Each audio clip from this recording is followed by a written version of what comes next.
SC ST BC minority గురుకులాల ఫలితాలలో జరిగిన అవకతవకలను సవరించి మెరిట్ పద్ధతిలో పోస్టులు భర్తీ చేయాలని లేని పక్షంలో 4000 మంది నిరుద్యోగులకు అన్యాయం జరుగుతుందని బీసీ సంక్షేమ సంఘం జాతీయ అధ్యక్షులు ఆర్ కృష్ణయ్య ప్రభుత్వంపై మండిపడ్డారు.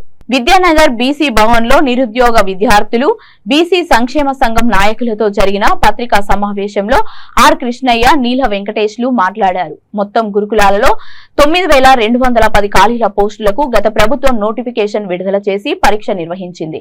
కాగా ఈ ప్రభుత్వం డిసెంబర్ ఆర్డర్లో ఫలితాలను విడుదల చేయకుండా ముందుగా పీజీటీ పోస్టులు ఫలితాలు విడుదల చేసి పీజీటీ పోస్టులు భర్తీ చేశారు. పీజీటీలో ఉద్యోగం పొందిన అభ్యర్థికి మళ్లీ డిఎల్ జిఎల్లలో ఒకే అభ్యర్థికి 3 పోస్టులు రావడంలో 4000 మందికి అన్యాయం జరిగిందని, మొదటగా డిఎల్ జేఎల్ తర్వాత పీజీటీ ఫలితాలు డిసెంబర్ ఆర్డర్లో విడుదల చేస్తే మిగతా 4000 మందికి న్యాయం జరుగుతుందని అన్నారు. ప్రభుత్వం ఆర్ఏజీఓను సవరించి 4000 మంది నిరుద్యోగులకు ఉద్యోగాలు వచ్చే విధంగా ముఖ్యమంత్రి చొరవ తీసుకోవాలని వారన్నారు. లేని పక్షంలో మార్చి 13న నిరుద్యోగులకు చలో ఢిల్లీ చేపడతామని హెచ్చరించారు. బీసీ ఎస్సీ ఎస్టీ గురుకులాలలో ఖాళీగా ఉన్నటువంటి పోస్టులను భర్తీ చేయడానికి గత ప్రభుత్వంలో ఎన్నో ఉద్యమాలు ధర్నాలు రాస్తారోకోలు చేస్తే నోటిఫికేషన్లు ఖాళీగా ఉన్నాయి. వివిధ శాఖలలో నోటిఫికేషన్లన్నీ తీసుకురండి ఎన్ని ఖాళీగా ఉన్నాయో అని చెప్తే మరి ఆ రోజు ఉన్నటువంటి టీఎస్పీఎస్సీ చైర్మన్ జనార్దన్ రెడ్డితోని ఆర్ కృష్ణ దగ్గర కూర్చొని సోషల్ వెల్ఫేర్ నుంచి బీసీ వెల్ఫేర్ నుంచి మైనార్టీ ట్రైబల్ వెల్ఫేర్ నుంచి ఖాళీలు అన్నీ తీసుకొని వచ్చి 9,210 పోస్టులను మొత్తం కూడా నోటిఫికేషన్ కు సిద్ధం చేసి నోటిఫికేషన్ వేసి 13,000 ఉన్నాయి. కానీ అంటే వీళ్ళు 9,210 మాత్రమే నోటిఫికేషన్ వేసారు. ఆ నోటిఫికేషన్ లో కూడా టోటలీగా ఎందుకంటే ఇప్పటికే ఎస్సీ ఎస్టీ బీసీ మైనార్టీలలో గెస్ట్ ఫ్యాకల్టీగా 8 ఏళ్ళు 10 ఏళ్ల నుంచి ఎట్టి చాకరీ చేస్తున్నారు.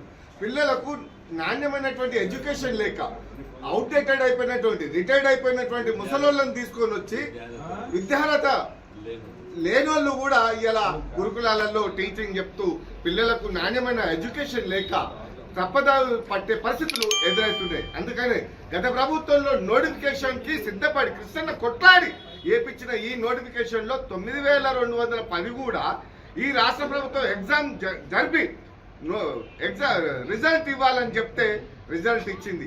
ఏ విధంగా రిజల్ట్ ఇచ్చింది?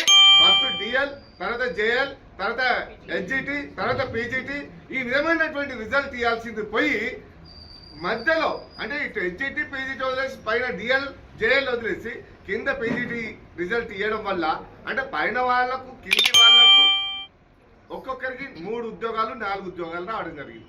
అంటే ఇది రావడం కానీ కారణం ఏంది? డిఎల్ జేఎల్ అండ్ పీజీటీ మొత్తం ముగ్గురికి కలిపి ఒకటే పేపర్ పెట్టిండ్రు. అరే ఒక్క పేపర్ పెడితే 3 ఎగ్జామ్లలో మరి మెరిట్ రాదా?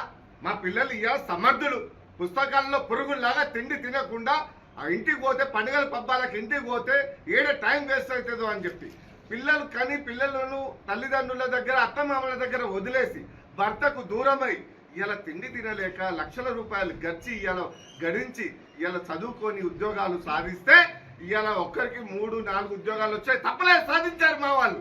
కానీ మీరు చేయాల్సిన బాధ్యత ఏంది? రాష్ట్ర ప్రభుత్వంది పైనుంచి కిందికి ఎగ్జామ్ మొత్తం రిజల్ట్ ఇచ్చుకుంటూ ప్రతి ఒక్కటి కూడా బ్యాక్లాగ్ కాకుండా ఫుల్ఫిల్ చేయాల్సిన బాధ్యత రాష్ట్ర ప్రభుత్వం మీద ఉంది.